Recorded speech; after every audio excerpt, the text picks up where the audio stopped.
Hey, this is Joy. Welcome back to the Virtual Craft Retreat. On the next slide, you're going to see supplies that you need, so please take a screenshot. Today, we're going to be making a Christmas flip book of sorts, and I use this every year to keep my holidays together, from my planning to my recipes to pictures that I take, even donations I take for different charities. So let's get into this. I am using 4 white 5x7 envelopes, so whatever you use for an A7. And right above the crease of the envelope, at 1/4 of an inch, I am scoring it again all the way across. And I do that using a EK tool scoreboard. You can use whatever you have. And I'm using the pencil scoring tool from Maker Forte. I find that one to be the easiest.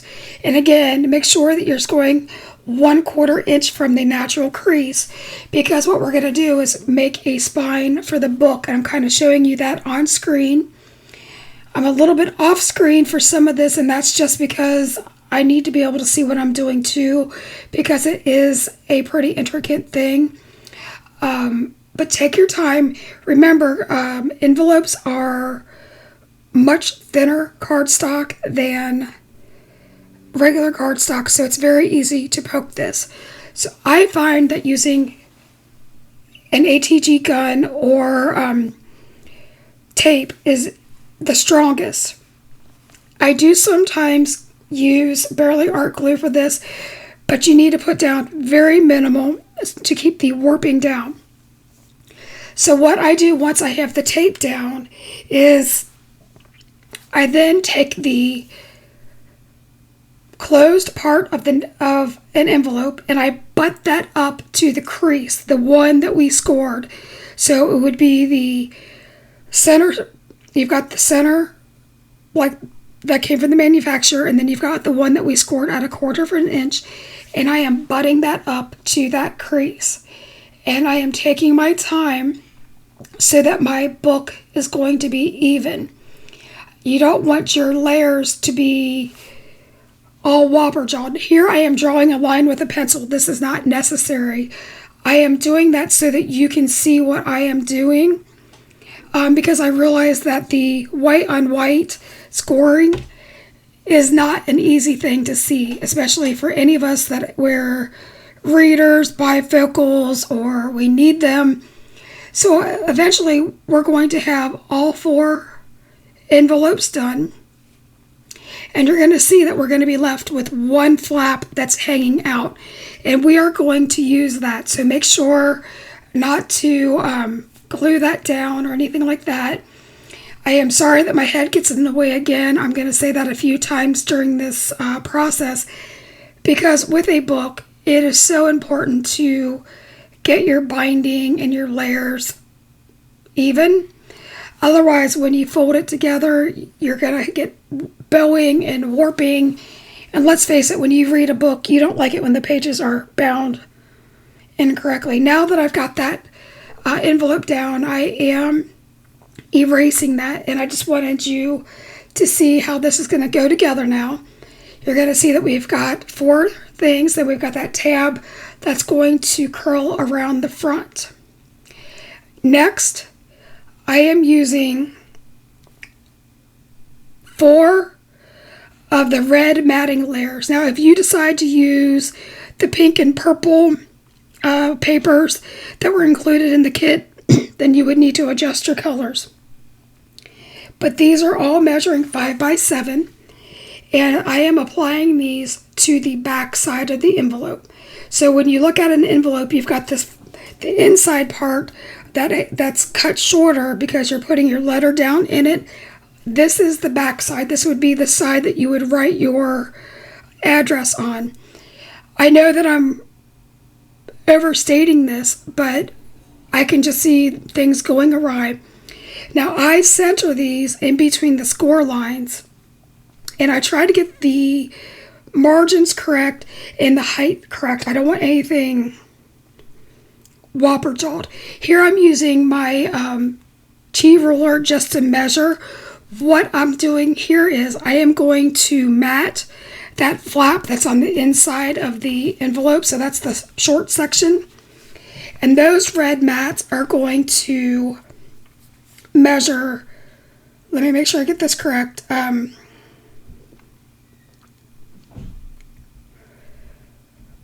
3/4 by 7. So basically it's much smaller than the original mat. And I am applying those again on that inner envelope flap so that they're equal. And I use my Barely Art Glue. Now a tip with this is to take your ink smushing tool and guide that, and so you're going to get a really nice adhesion. You're not going to see glue marks. You're not going to see any type of warping from it. Also, this reinforces your score lines. You can use a bone folder, but since you've already got the ink smushing tool out, just go ahead. Now, I want you to find 2 pieces of paper that have a vertical design. One is going to be for the back and one is going to be from the front. So the front is going to be the piece where the outside flap folds over. For this one, I chose the Ho Ho Ho paper. I just thought that that was cute, and that's where I'm showing you how it's going to open. Okay? I'm making sure that you're seeing the orientation on all of these. And I want to I'm absolutely overkilling this. I make one of these books every year, but I only make one a year. I am not a flip book professional. I am pretty amateur when it comes to it. Now, before I didn't do that back piece yet because I wanted to stay straight in my mind. So I'm using the printed papers that measure 3.5 by 6 3/4. So basically they're about 1/4 inch shorter than your red mats. And I am just trying to choose a color layout so that I have a little bit of interest in my book. These are just layers for right now. And you can glue those in any way that makes you happy. I think I actually changed my mind once I start gluing. But I wanted you to see this so that to plan out your book. So I start out by gluing down the first one. And for that one, I am using a green snowman. So for my next one, I'm going to use one that's more of a white base or more of the solid with just some polka dots. It's a little bit busy, but not much once we start getting into this. My next layer is going to be another green. You can see I'm kind of alternating the colors. Any of the colors were fine. All of these papers were meant to work together. So you by all means could do whatever makes you happy. Here I'm using the darker Ho Ho Ho green one with the Santa Clauses. And then for my final one, I am choosing the stripe page. And that's just because it's a little bit more neutral. And again, there's no right or wrong way to do this. If you're using the other paper pad or a pad that you have at home, you can absolutely follow through with everything that I'm doing. This is just putting things together at this point. So now you're going to see that I have some of the back sides of the envelopes. And again, I'm just pointing that out that we have more to go. Now those strips that we had left from cutting the vertical parts of our thinner pages, those fit the flap. So those I cut down to 6.75 inches, and those actually fit the flaps. So I pick one for each side. I think I used the blue stripe for the outside, and I used the polka dot one for the inside of the flap. If you don't want to decorate the flaps, you don't have to. I just think that the more layers you use, the stronger your book is going to be. Now I am making pockets, and those strips measure, let me make sure I get this correct,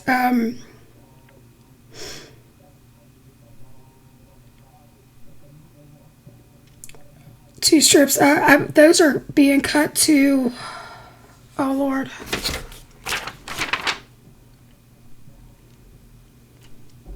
2 and 5.5, and they're being scored at 1/4 inch. Now you're going to see that I am gluing those sides, and then I realized I have a design flaw, and I'm leaving that in so you can see it. I end up wiping that glue off, which is the wonderful thing to do with glue, is if you miter those corners before you glue it down, you're going to get a really nice pocket. Now I don't bother to do an inner flap because I'm not going to hold a whole lot. And I did mat that with the remaining strips of the larger printed papers on there. And again, I just used the leftovers. They were perfectly sized, and I trimmed those down to be 4 3/4, because once you end up taking that 1/2 inch off of, when you score, you're going to end up having a perfect pocket. So now we've got pockets on these red mats. So I like, in my journals or my flip books, I like to have a lot of places to mat photos and to write things that are going on during my holidays, certain memories. So for this thing, I am using a piece of white cardstock. It's a smooth cardstock, perfect for stamping and Copic coloring, because that is what I'm going to do. And that one measures 4 3/4 by 6.5. That way I have a lot of room for the wreath to poke out of the pocket. So I end up stamping that 2 or 3 times with Eclipse black ink, and this is from the Wreath stamp set. And I am doing that because this is a new stamp. I forgot to prime it with our primer. If you use our prime time, you won't have this issue, and you could probably stamp it one time and be done. So I also am stamping the Merry Christmas in the Independence ink. I always like to have pops of red on my cards and on my designs. Now, granted, this book is full of a lot of red because it's Christmas, but that's just what I do. I also like teals, and since I chose this paper, it kind of had some light greens, some teals, some beiges, along with the reds. So during Inktoberfest, I heard you guys say, "Ooh, Copic coloring, I want to see that." So I am leaving in my entire process. For the sake of the video, I am using like 2 and 3 color blends. Typically when I color with Copics, I do a 4 to 5 color blend, but this is kind of an entry-level coloring. We have very small images that don't allow for a lot of different midtones, so I want this to be attainable for anybody. Now, if you don't have Copics, use any alcohol marker that you have, or use any medium. So what you're seeing me do is I'm taking a BG13, and every place that I want the BG13, I am coloring. And the thing that's nice about Copics are you can put the color down, and a year later you can come back and you can still blend with them. So you don't necessarily have to have a wet cardstock to get a really good blend. I do recommend not leaving a year in between, but I've never had an issue where I couldn't go back and fix a Copic coloring. So along with my BG13, I bring in a BG72, which is my midtone. And by midtone, that is the color that you see the most.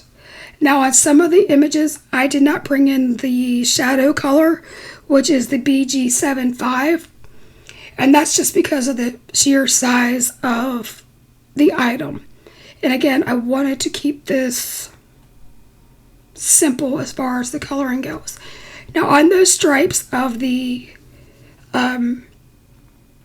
present, I put in a light coat of that BG13, and I barely touched it with the BG72, and that's because of the size.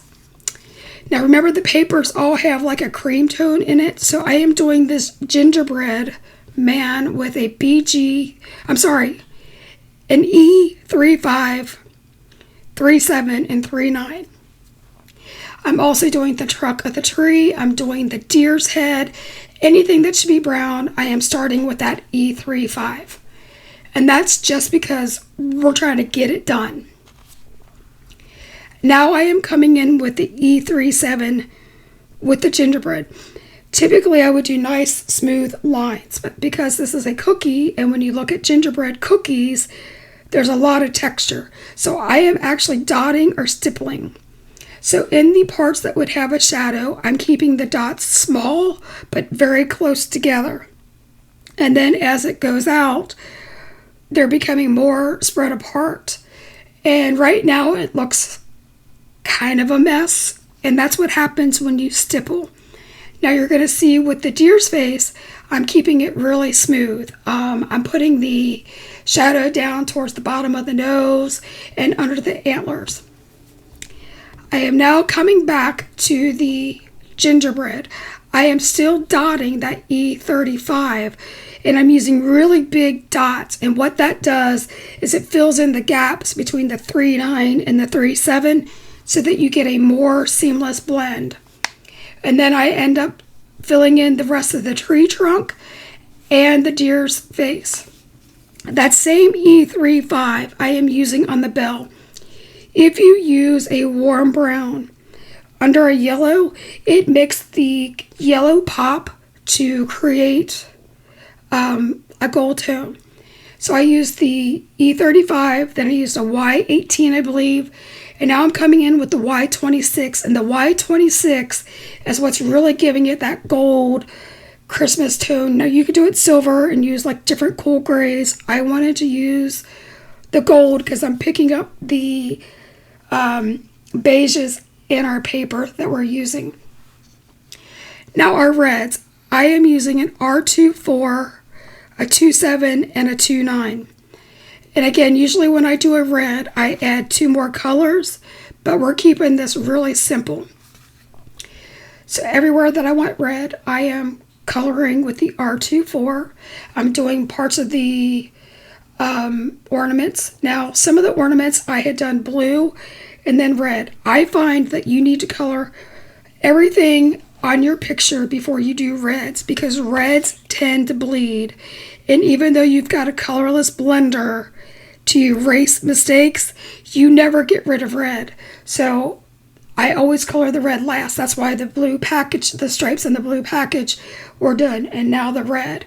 Now for most of the reds, I left out the 27, and that's just because of the size, and I'm just putting in some shadows into our reds.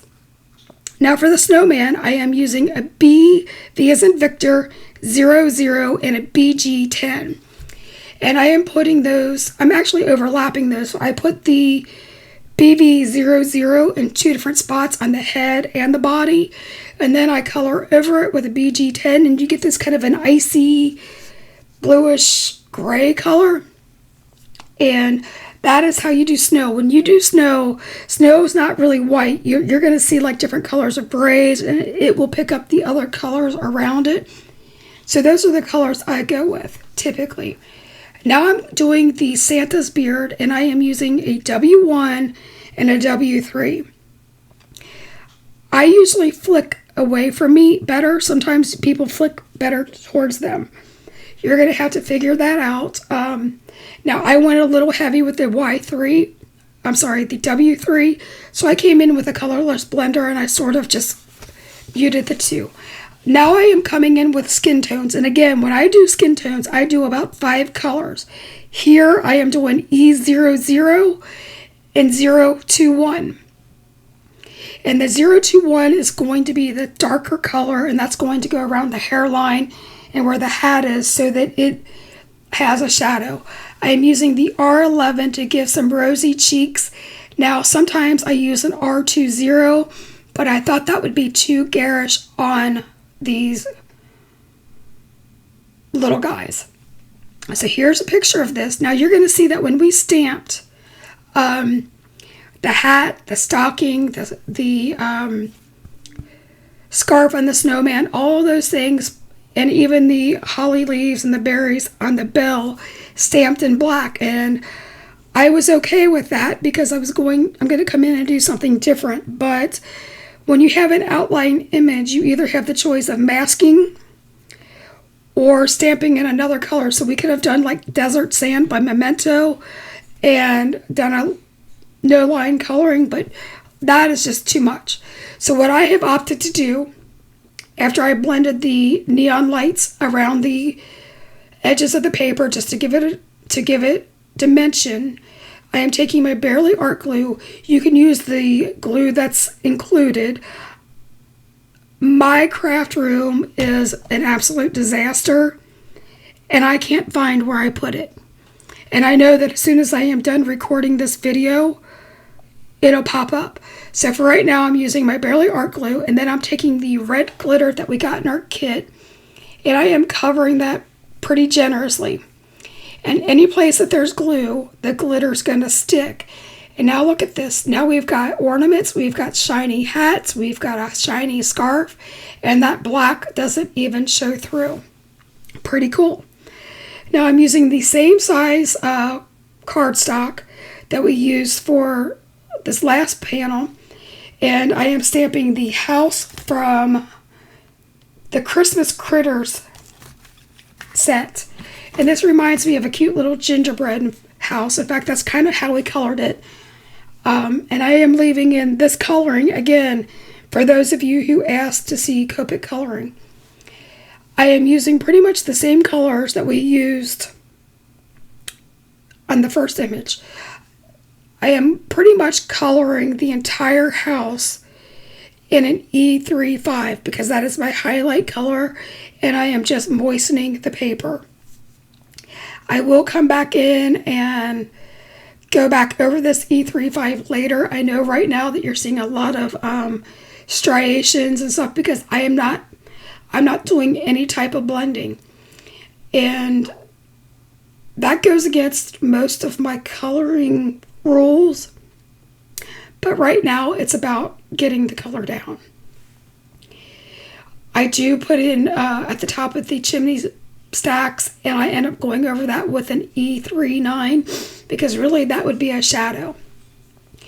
So I am going in heavy under the ledge where the roof would be hanging over, so it would be a shadow with this E39. And you're going to see I kind of round that off at the corners, and that's just because we want to give it dimension. I also do a shadow line above the snowbank because the snow would leave a shadow on the gingerbread house. Okay? And that's where I'm going with that. Also, where the shutters and the windows are, that's going to leave a shadow over the brick or whatever the finish of the gingerbread house would be. I'm outlining the door because the woodwork would do the same thing. Now, we are not getting into like super crazy shading. We're doing basic Copic coloring for the time that we have aligned. Now, this ornament is going to leave a ginormous shadow as well, so I put in that. Now, my mid-tone color is the E35, so you're going to see that I'm putting a lot of that in. I am blending out my shadows, and I'm adding to the shadows. So when you add a lighter color, it sort of pushes the shadow back, and then that mid-tone becomes the main color of the house. I leave very minimal spots where that E35, which is our lightest color, showing through.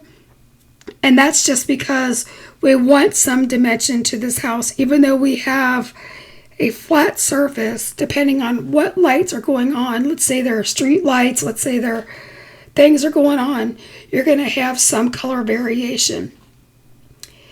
I am coloring the hearts inside of the shutters, which goes against my rules. I normally color everything else before I do a red, but I wanted to remind myself to have a red heart.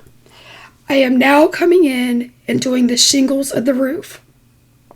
So I'm using I think it's a C7, and that's a really dark gray. And so where the shadow of the snow is, where it's overhanging the roof, I'm putting a really dark line, and then all the little squiggly lines that form the shingles, I am putting those underneath that line.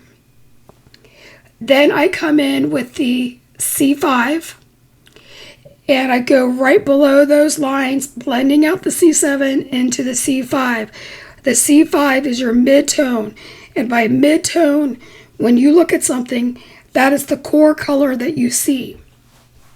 And then all that white space, I'm going to take a C3, and I'm very lightly coloring that. I don't want to wash out my shadows, but I want there to be some dimension in these shingles, because when you look at shingles on a house, a lot of times they have like 3 and 4 different color shingles on the house. So that's the illusion I'm trying to give. Now we're doing the same thing that we did with the snowman. We are outlining the snow in a BG10, and I'm just following the curves of the snow. And then I'm adding some of the BV00 to give it that grayish look. And then I start working on the shutters. So all of the shutter I am coloring in a C3, my lightest color. And I am making sure not to run in to that red heart, which is, you've got to be very careful. Otherwise, you're going to carry that red all throughout that gray, and it's going to look like a mess. And I do that on both sides. Now I am taking the C7, and I'm very finely kind of pushing out the color towards the outer part of each of the shutters.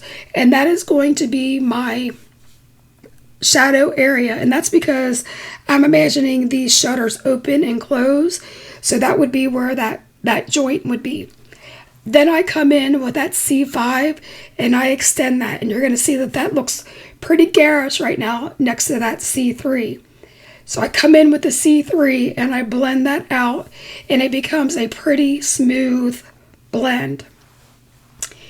Now I am doing the door, and I'm coloring the entire thing in the R24. That's my lightest color. And I'm still keeping with the same 3 blends, the R24, 27, and 29. So next I come in with the, what do I come in with? The R29. And I'm going around the outsides of the door. I am kind of curving those in around the corners to kind of give it a little bit of character. But I'm keeping that shadow for the most part on the outer edges. I did dot in some R29 in those hearts, and then I did the R27. Now the windows, you're going to see I didn't do the whole thing yellow. I just did that Y18, and I left a lot of white space, and that's because I want there to be the illusion of frost or light bouncing. I colored in the Y18 on the ornament, just along the stripes. Now, with this ornament, I came in with my R24 and I left a lot of white space. And that's because when you have a round metallic item, you're going to have a lot of different areas that are white and beaming with light. So that's what gives you the illusion that it's round. I come in with the R27 and I kind of color in the middle of that. And then with the R29, I dot in some shadow, and I still leave that white highlight. It's much smaller than it was before. And I leave those 2 stripes white just to give some interest. Here I am using my T-square ruler. I am not measuring the width of the lines because this is for me. This is my journal. This is for me. And I'm just using a pencil. And I am drawing in my lines so that I can either make a list or journal about whatever day. I do come in with that Neon Lights ink, and I lightly add that to the panel just like I did before because I like a little bit of dimension. And I use a piece of the ephemera. I cut that down to say celebrate, and I put those 2 both in the pockets. So now we've got two of our big areas now decorated. Now I am taking a strip, and I want to say it's about 2.5 by 5-ish. And I am stamping down the dachshund with the presents, and also a Merry Christmas. And from the Farmhouse small fonts, I am using the 2 to make a 2, like a tutu for the year 22. And I am stamping that down in Eclipse black ink. So obviously I had to clean off my stamp really well so that I could restamp the 2. Now I'm coming in with the apostrophe to make it look like the year 22. I didn't want anybody to be confused, like it was supposed to be 25. You could do that if you had a piece of ephemera, that said 25 to make it look like Christmas. Now I am taking my scissors. If you have a seam ripper, you can use that too, but I am just distressing the edges. Now if you want to further distress it, you could use some of the flat white or the Eclipse black just to add some more layers around the side. That wasn't important to me because this is something that I kind of tote around in my bag with me. I take with me when I do stuff. So I stamped everything in black. I didn't bother coloring this because this is going to be the outside. I used a dachshund. Now I don't have a dachshund. My grandmother used to. We have a lot of dogs and cats in my family, so it was only fitting that I used a critter. I used some of the twine and I tied it around that flap with a snowflake. I then used some Velcro for my stash. I would have preferred it to be white or even a magnet. So I printed off a Christmas shopping list and I printed it down to be about 65% size. And I also did that with a 2022 December calendar. You can find these for free online anywhere. And I'm just showing you that lifts up. And now here I left the envelopes, the pockets open so that you can slide more stuff in it. So like if you're shopping and you want to put your receipts in there, you can do that. We're going to make some tags and stuff. You're going to see I made one more pocket and I used an envelope punch to make that little tab on there. But I use all of these pockets as areas to put my gift cards, to put my gift receipts, to put my shopping list, to put my photos that we take. I also added some twine to a paper clip just by tying that on so that you can add more stuff. That's what's holding in my shopping list. Now I will probably use 2 or 3 shopping lists because I usually have one per person, but I just wanted to give you the idea. This is the back where I used the tree paper. That's why I said use the vertical. And you can use that as a place to mount a photo, or you can keep it just as it is. So for this one, this is an A2 envelope that we all have in our stash. I am using Speckled Egg Distress Oxide ink because it's one of my favorite colors. It matches really well with the color of our book. So I wanted to keep that theme, and it's a great snow or sky color. Depending on what you put it with, it can go blue or it can go green. So that's why I use it. So on the right hand side, I go a little bit higher, and then I kind of slope that down onto the left. Here I'm using my Totally Awesome rag, and I am making sure that my mouse pad is completely clean because this is going to be a double-sided object that we're going to see and that we're going to have our hands on. And again, I am doing very simple stamping, and I am using the Christmas critters. I'm using the smaller house. I think it looks like a gingerbread, and I am stamping that down with Eclipse black ink. And you're going to see that I stamped a little dog that was running. I have a Yorkie. His name is Rupert. He yaps, he barks, he's a lunatic, and he no more runs down to the bottom of the steps of my deck, goes to the bathroom, and he runs right back up. If he goes out the front door, he runs out to see who's out there, and then he runs right back up onto my porch. So I made sure that I had a running dog that was running maddeningly, I can't say that word, obviously, toward my house. And then I have multiple cats. I have 2 birds. We call ourselves the zoo. I am sure at some point you have probably heard my birds scream, or my cats meow, or my dogs bark. And I try to mute things because sometimes I don't say nice things back. But don't hold that against me. I have animal antics all day long. So I stamped down the 2 cats and the running dog with Eclipse black ink so that they are in the snow, kind of hanging out. And that's actually what my cats do. They love the snow. They burrow in it, they have fun in it, and it's stupid. You would think it would be the dog, but no, it's the cats. I am stamping the Meowie Christmas from the Christmas Critter Sentiment stamp set that we received, and that's an Independence Red. And I just like that because it's a pop of red. I'm not coloring anything because these envelopes are so thin that most mediums besides a colored pencil would most likely bleed right through. So that's what I do. And the reason I am making this envelope is because I take up a collection for dog shelters or animal shelters every year. So people either give me gift cards or they give me money. And at the end of the year, I donate it to my local animal shelter. So you're going to see that on the back, but I wanted you to know why we're making an envelope. You could make an envelope for your receipts. You could make them for recipes or gift cards, whatever it is that you want to do. But I know that I've got a book made of envelopes, and now I'm putting an envelope inside, but that's just what I do. I added some of the presents, and I added some of the snowflakes.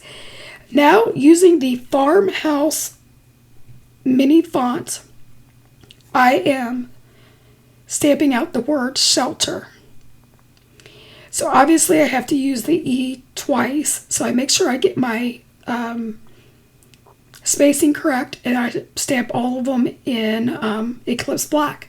And that is going to go inside one of the pockets of my book. I am using a manila shipping tag from Maker Forte, and I am stamping speckled egg distress oxide onto that with a blending brush. And I'm using a kind of a heavy coat on that because I don't want a lot of the manila showing through. I'm one of these weirdos that if you have a white book, you don't use ivory.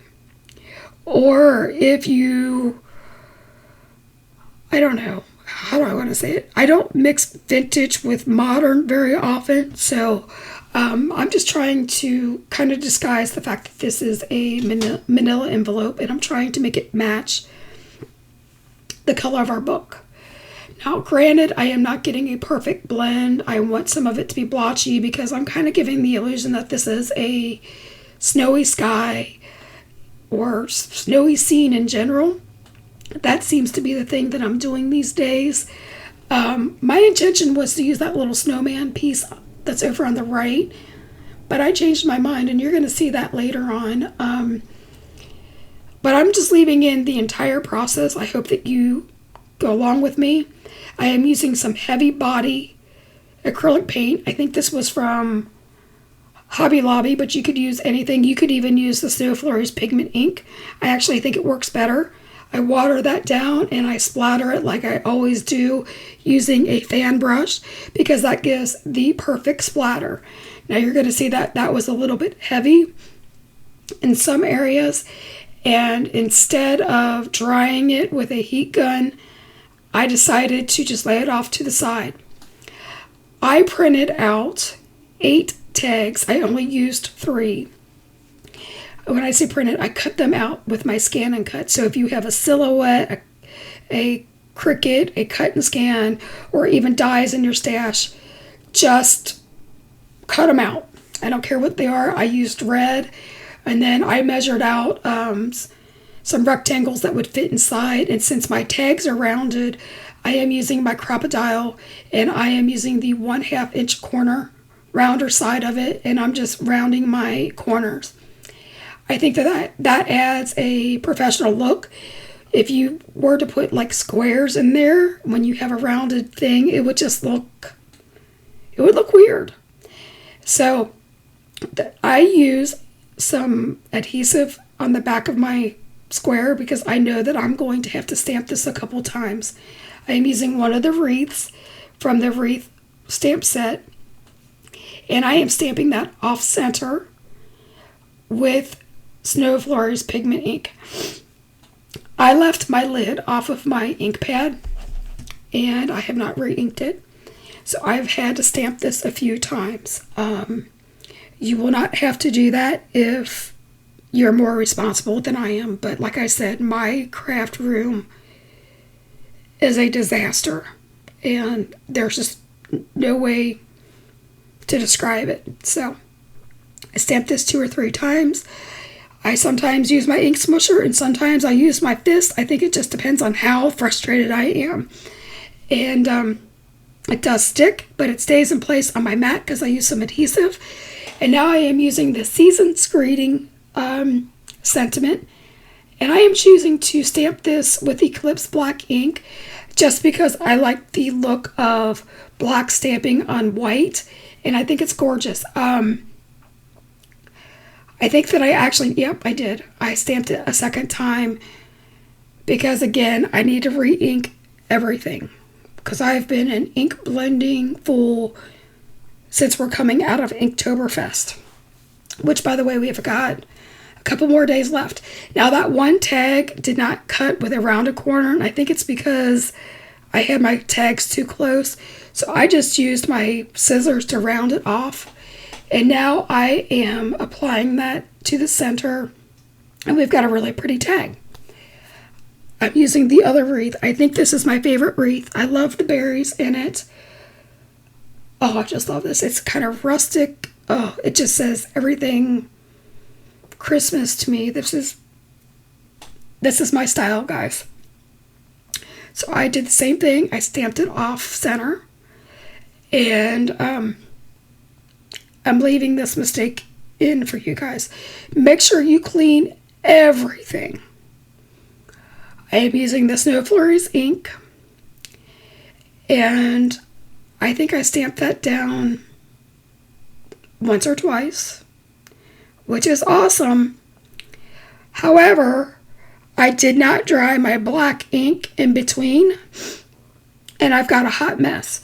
So what I did was I took a paintbrush and I wiped all of that off, and then I'm coming in with Versamark because my embossing glue is missing again. And I embossed that in white. And now look how stunning that pops off the page. For my last tag, I decided to use the smaller gingerbread house. And that's just because I think it's cute. And I stamped that up with embossing ink as well. And I am embossing that with white powder. And I love this white on this blue cardstock. This was this cardstock from my stash. I have no idea where I got it. So I encourage you to always dig and see what colors you've got to match papers that you have. I'm using my adhesive runner and I am applying that down. Super cute. Now I cut out more ephemera and I'm using my crocodile punch and I am poking holes in that. This one says, I don't know. Oh, it says gingerbread. So I am taking some of the blue ribbon that was in our kit. And then I'm using some twine from my stash. It was just a hemp twine. I fed that through the tag. And now I am tying that around the blue ribbon. And I'm pulling that tight so that it stays in place. And I am all thumbs. No pun intended, since I really am trying to maneuver this with my thumbs right now. I don't know why I'm struggling with ribbons today. So I move that to the front, and I make sure I get the knot in the front as well. And then I just tie a simple bunny loop bow. Again, this is just frightening that it's taking me so long to do this, but here's the finished product. Now for this tag, my daughter likes to make cookies. She makes gingerbread cookies. So I will, on the back of that, I will post a small picture, like a passport size picture, and put that on the back of her making cookies. Now, where those berries would be on the holly, I put down some of my wet glue, and I am applying the red glitter from my stash. Or no, I'm sorry, from the box. And look how pretty that little pop of red is. Isn't that darling? Love it. Love it, love it, love it. Now here's my favorite tag. And where all of those little berries are, again, I am just dotting my glue on. Kind of redundant, but it makes my heart happy. I am not a lover of glitter because it gets everywhere. I end up having it everywhere, typically. Today I was really good and didn't. But I love the way glitter looks on cards or on anything. All the shimmers, all the blings, they make me happy in this world, and I think that they belong on every project that we do. You see how careful I am about tapping this out so that I don't have it anywhere. And I make sure not to have my ceiling fan on so I don't have anything blowing. I'm super, super careful. I'm so proud of myself. I mean, man, this might call for a latte when this is done. I mean, yeah, I don't have to clean this stuff. Yay! I'm sure you're all making fun of me right now, but that's fine. So this wreath didn't have a lot of berries on it, but on the tips of the evergreens and wherever I thought we needed a berry, I dotted the glue down, and I'm adding the exact same glitter. I am loving the glitters today. I mean, for a person that doesn't glitter, I'm glittering. So I'd love to know, do you guys use glitter, and what do you use it for? I'm hoping to show a couple more techniques with glitter in another video. If it hasn't already played, I don't know what order these are going in, but my plan is to do that, and we'll see. And here we are, we're glittering, and we've got berries, and the berries show up very nicely on that white stamping, and my heart is dancing. Yay! Right. Do you love the way that's funneling in? No mess on my desk. Mark that on the calendar. I'm using what I call the little snowball fringe, and I am tying a red bow on it. I probably should have used a little bit longer bow. However, I didn't.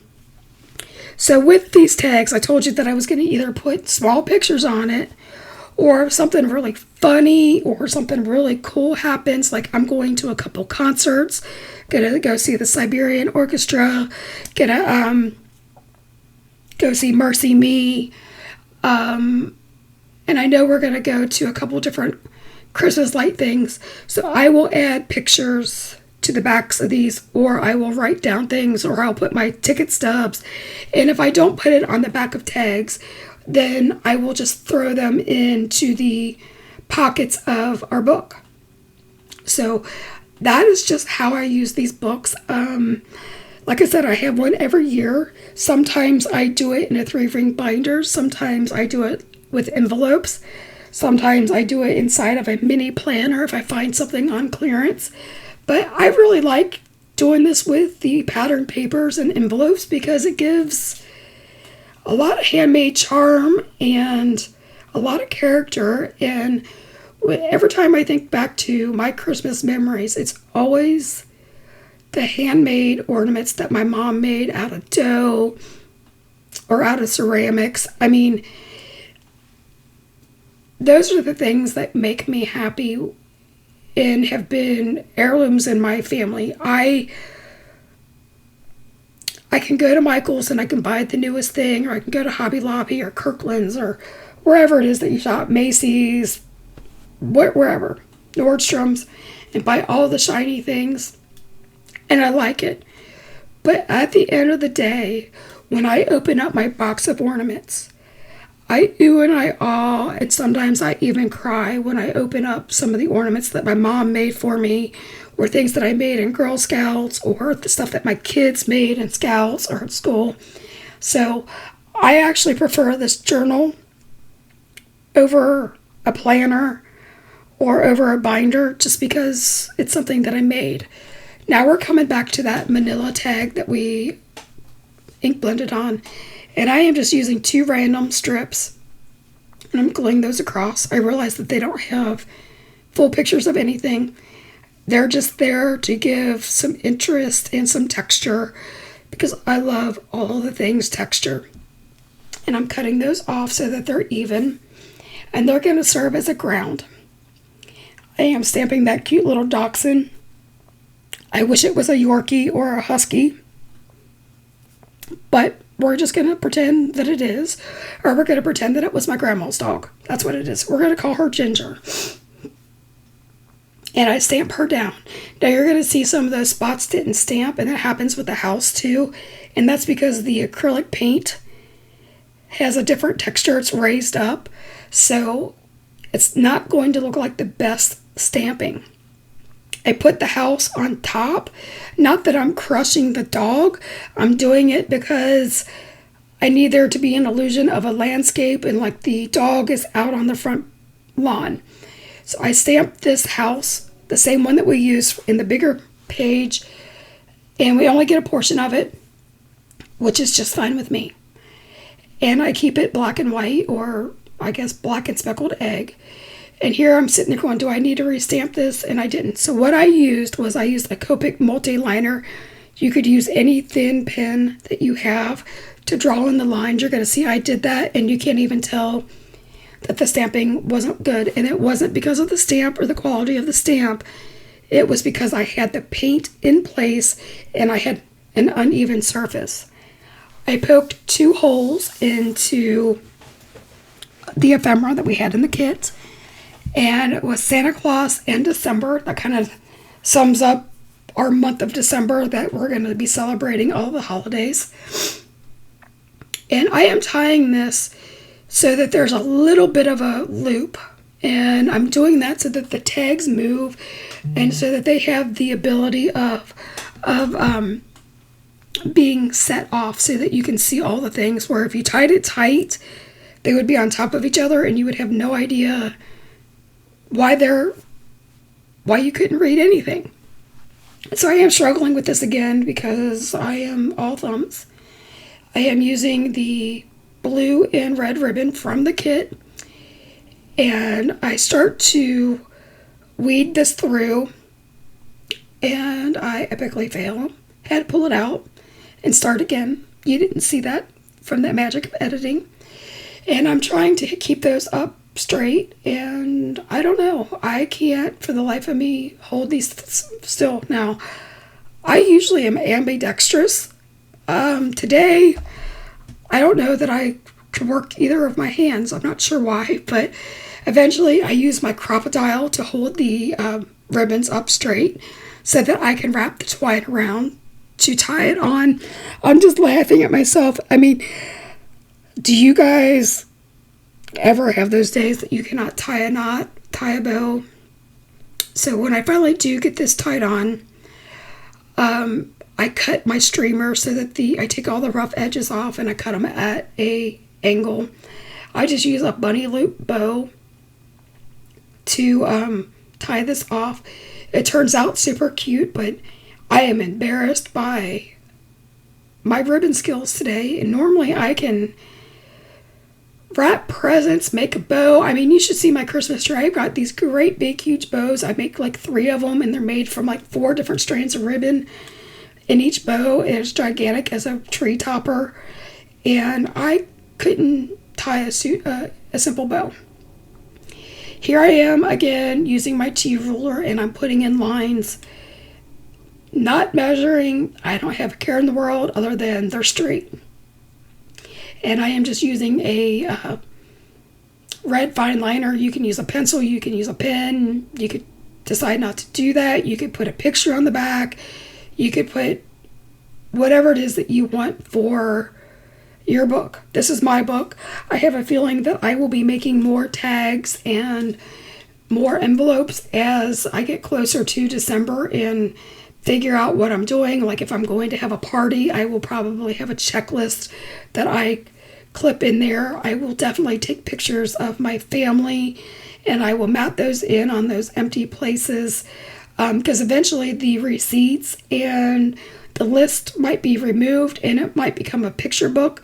So I showed you how to make the bones of the book. I taught you how to layer paper, for the lack of better words. I'm assuming you all know how to do that, right? But I just wanted you to have something different instead of a card. But we did pretty much all the same things that we do with a card. Here are the last little looks of my tags and my envelope. You can find me at joywilsoninc.com, and that'll take you to all my socials and my YouTube channel.